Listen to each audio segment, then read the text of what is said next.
pero sobre todo los objetivos hacia los cuales tiene que estar perfilada la ejecución de la sentencia penal,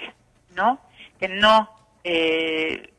sea motivo de un círculo vicioso en el que se genere en las propias cárceles la comisión de delitos o la producción de nuevos delincuentes o de más peligrosos delincuentes, sino que haya un efectivo concepto de reinserción social. Pues ese es el reto ante el cual está actualmente México. Hay una reforma muy alentadora en materia de derechos humanos que fue publicada en junio de este año, en que además de establecer el control constitucional que ya existía en nuestro texto constitucional, existe obligación para las autoridades judiciales, administrativas y de todos los niveles, un control difuso de la constitucionalidad, que no nada más resguarde el texto constitucional, sino los derechos fundamentales que se encuentran contenidos en convenios y tratados internacionales en los que México es parte. Esto significa una ampliación del espectro de garantías que ahora protegen efectivamente al pueblo mexicano, y por otro lado amplía las facultades de las autoridades para que tengan una mayor posibilidad de decisión en el momento de aplicar las normas y de interpretarlas. De manera que si encuentran que hay una norma que es contraria a un derecho fundamental constitucional o convencional, puedan dejar de aplicarla. Esto significa un mayor compromiso de las policías, significa un reto de mayor entrenamiento para ellas, también para el Ministerio Público, para los jueces de todos los niveles y para las instituciones de ejecución de sentencias. Entonces, por un lado, estamos ampliando nuestro espectro garantista y por otro tratamos de reforzar nuestros instrumentos de persecución del delito. Yo entiendo que América toda estamos en un proceso, si no par, por lo menos, si no al mismo ritmo, por lo menos sí, bajo los mismos objetivos, porque tenemos problemas comunes en mayor o menor medida. Y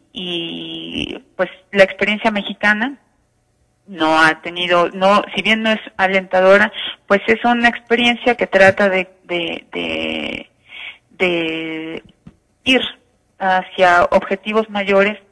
y tratar de rescatar una sociedad que se encuentra ávida de tener una mayor paz social, que solo se puede traducir solo se puede conseguir si tenemos instituciones confiables y leyes y normas que así nos lo puedan acreditar. Agradezco mucho su atención, espero haber contribuido por lo menos en alguna cuestión que sea útil en esta mesa, y saludo a todo el auditorio y a la mesa que se encuentra integrada,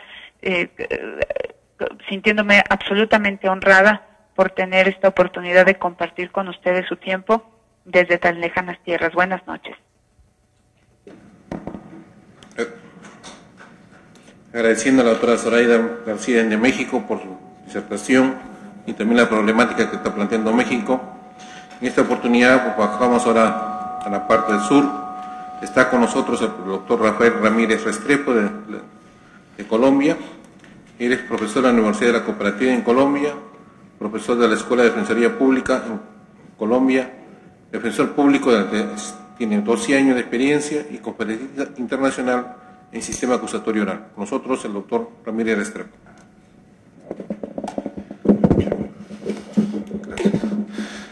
Muy buenas noches para todos y igualmente las personas que encuentran en el enlace en razón a las teleconferencias. Indudablemente, la implementación de un sistema penal acusatorio implica un conjunto de garantías y derechos fundamentales a los ciudadanos. Ellos, desde luego, amparado en normas de carácter internacional, es decir, en el bloque de constitucionalidad. Colombia, en virtud de la Ley 906 del año 2004, implementó el sistema penal acusatorio sistema público, preferentemente oral, donde se van a dar garantías y derechos fundamentales a los ciudadanos que por alguna u otra razón se ven involucrados en un proceso penal, dando en cierta forma agilidad a los procesos que, si bien conocemos con el sistema inquisitivo, tradición escrita, donde el fiscal, que hay que dar claridad aquí de una vez, en el sistema colombiano, el Ministerio Público está integrado por la Procuraduría General de la Nación, la Defensoría Pública, de que yo hago parte, y los personeros municipales que se encargan de velar por el respeto y garantías fundamentales igualmente de los ciudadanos. Entonces, es diferente en Colombia el Ministerio Público y la Fiscalía General de la Nación, porque si bien acabamos de escuchar a la ponente de México, en México igualmente ocurre lo mismo, de que se habla del Ministerio Público de la Fiscalía General de la Nación. Ministerio Público en Colombia, Procuraduría, que hace parte, como lo mencioné, y que desde luego es un interviniente en el proceso penal no obligatorio. Decía entonces que ese cúmulo de derechos y garantías para los ciudadanos que se ven involucrados en un proceso penal debe desde luego estar a la par con la capacitación que tengan todos los operadores del sistema.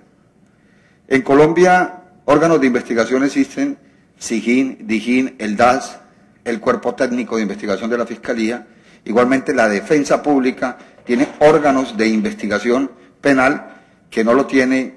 el sistema peruano, toda vez de que si bien existe Defensoría del Pueblo con unas funciones no propias a las que tenemos en nuestro país, sí una Defensoría Pública, pero con una ausencia de investigadores de la defensa. Estábamos sometidos a lo que la Fiscalía General de la Nación, mediante sus órganos investigadores, se hacían, y era en un sistema inquisitivo muy fácil, es decir, me pierdo, me busco y me encuentro en una sola persona. Una fiscalía que ordenaba pruebas, las practicaba y las valoraba. Por fortuna eso ha ido variando. Y la implementación del sistema penal acusatorio en Colombia, que fue de manera gradual, es decir, empezó desde el centro del país, diferente al Perú, y se fue ampliando la periferia, a partir del 1 de enero del año 2008 ya está implementado en todo el país. Eso desde luego generó unos cambios de mentalidad o de paradigma en los operadores judiciales, especialmente en los órganos investigadores y radicalmente en la Fiscalía General de la Nación. Claro que esa situación se vio